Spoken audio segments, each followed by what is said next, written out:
Hey, it's Huang here. Let's do some practice questions together if you're studying for the CHC exam.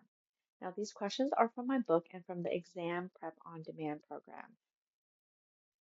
I've got a brand new book coming out. It's the ultimate book of practice questions. It's got all the information coming from Rehab the Hand 7th edition. Now, but first, let's go over a bit of kinematics for shoulder movement. If you know how the shoulder works normally, then you're going to know in what directions to apply manual treatments, what kind of exercises to do when the shoulder isn't working well. That's going to help you answer these practice questions. Now, you don't have to know how to do it clinically. You just have to understand these types of concepts in order to answer those questions correctly and be able to pass the CHD exam. So take a listen. Here are some questions that I got. Let me pull them up right now. So can I go over the arthrokinematics of a glenohumeral joint, right? So, you know, with flexion, with flexion, right? Internal and external rotation, trying to visualize it, but you can't. Okay. So don't think about like, oh, how you have to particularly know how to do it, right? Don't think about that. Think about like if you're going into forward flexion, right? If you're going into forward flexion, then this is superior and down here is inferior, right? This is anterior and the back here is posterior, right? Get someone's shoulder, and do it to them so that you can kind of see. So you would never want to physically mobilize anyone superior. But here's what happens when you are going into forward flexion. So you have to roll superior in order to be able to glide inferior. I'm gonna write into my armpit for you. I better wash up today before dinner. Everyone's gonna think I have something in my armpit, right? So inferior, right? Inferior is down here in your armpit. In order for you to be able to go into forward flexion, your humeral head has to glide up a little bit before it can glide. It has to roll up a little bit before it can glide downward. So it has to kind of come up a little bit so it can go downward, right? This is why majority of the time people have impingements. It's because their inferior capsule gets so tight that when they roll upward, they're like hitting into the acromion. Let me know if that makes sense, right? So it has to be able to glide all the way down in order for you to clear the space of the acromion. If you cannot clear that space, then usually that's when you get that wear and tear, right? So the ball has to go up a little bit and then it's gonna roll, glide downward. So it's gonna roll upward so it can glide downward. Rolls superior so it can glide inferiorly. So you can get that full range of motion. So from that perspective, when you are doing a joint mobilization to someone, in order to get better forward flexion,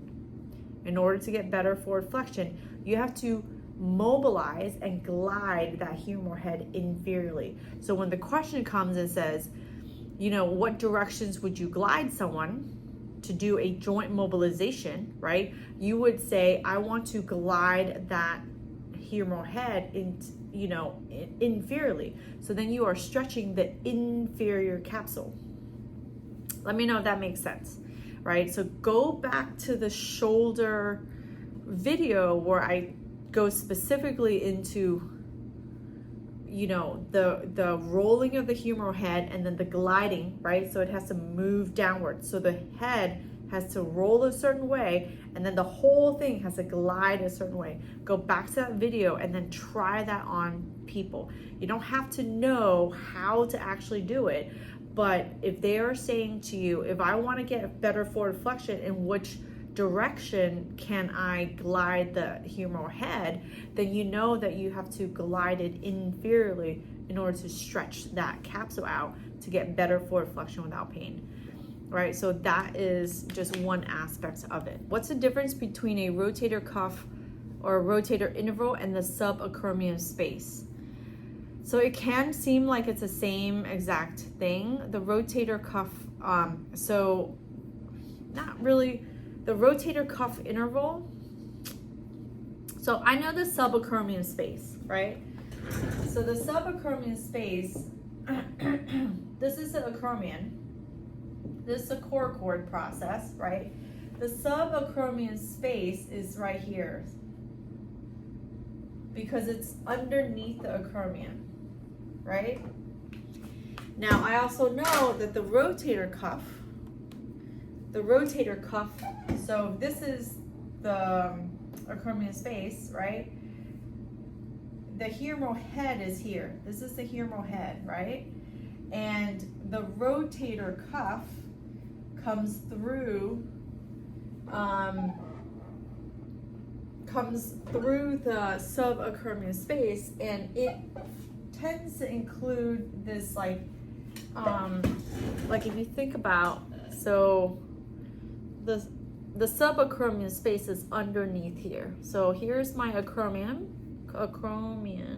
right? Here's my acromion.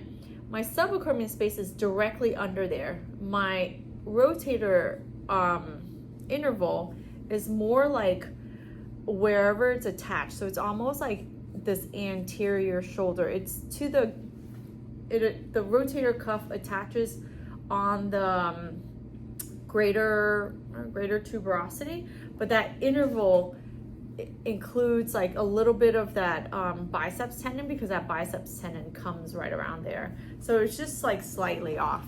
You know, my biggest thing when it comes to studying is, you know, to help you feel like you can figure it out. You can figure anything out through deductive reasoning, through everything that you've already studied, so that it can help you pick the best answers, because we just never know what's going to be on the answer on the question, right? So think about the test itself. There's 200 questions. It's all multiple choice. And remember, it's multiple choice, not like match this to this and all that good stuff, right?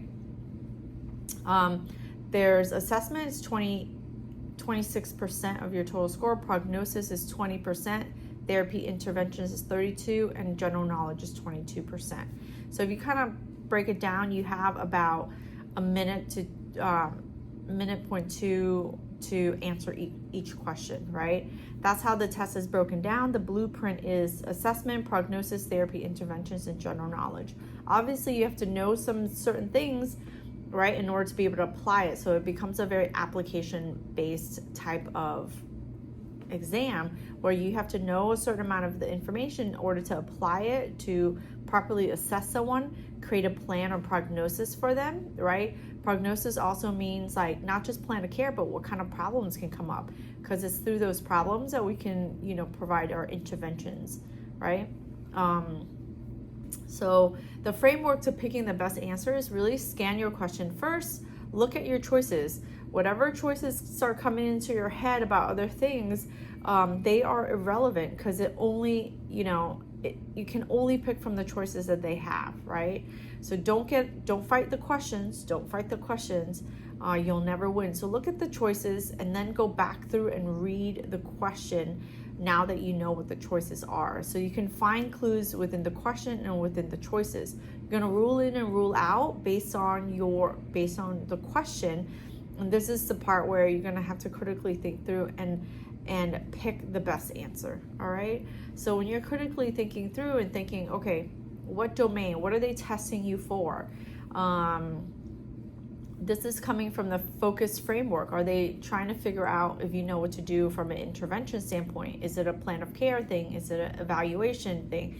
And general knowledge is just like your basic question. But remember, in all three of those other domains, you have to know something. Let's say you have to know something about nerves. You have to know the order of nerve innervation, even in order to, you know, create, you know, even to be able to answer the evaluation question or the treatment question. So think about what they want to know, what they want you to know, right? And then you can use the fast track framework to kind of help you think through things a little bit faster, quicker, easier. You know, when it comes to bones, muscles, ligaments, nerves, they all have a role to play, right? So bones only do this, muscles only do this, nerves only do this, right? And when we talked about nerves last time, we talked about like nerves only work in this way. It doesn't skip a muscle. It doesn't like just all of a sudden poof, you know, come out of nowhere, and heal if it doesn't make sense. Like if you lacerated something, you know, it's not just gonna poof like come back with no, you know, no problems. Nerve lacerations has a forever type of issue, and you just have to manage around it. Versus compression, if you have a compressive issue, you have more of a possibility, right? So we already know those aspects about nerves, and so when you use that kind of like way to quickly think through your cases, it's going to just help you to manage those questions better, right? And I always think, you know, it's not about what you do in the clinic, it's about what are these test takers looking to test you on. And it can help you to manage your expectations and also manage, I think a lot of sense, manage your nerves, you know, when it comes to the exam, all right? And so much about it is in a perfect world. What are all these things, you know? Yes, we have to think, they do know that, you know, insurance limits and limits us to a certain extent. So if that was a question on that, you know, what are some general things that happen? You know, usually with insurance or things like that, it slows down when someone can start. And you can see that that's actually written in the book for some of the quote unquote prognosis issues when people don't come in early enough, right? A prognosis or treatment issues when insurance limits us, you know, from seeing the patient for a long period of time. You know, those little tidbits, things that you might see here and there, but they'll be, you know, they might have some things on the test, and just think about them versus like what you would, you know, everything about you, right? That can help you. If you're studying for the CHC exam, you want to practice book question, this is the ultimate book of practice questions for you. It's covering all the topics, every single topic. So I'm going to leave the details below, grab it. And if you have any feedback on the video, I'm going to do a different format next time. So I think if you see some of the questions, it might be more helpful. So let me know what you think, because I want to make these videos helpful for you so that you can see like what's on the test, like what stuff you need to still cover, you know what I mean? So yeah, just leave me a comment, let me know.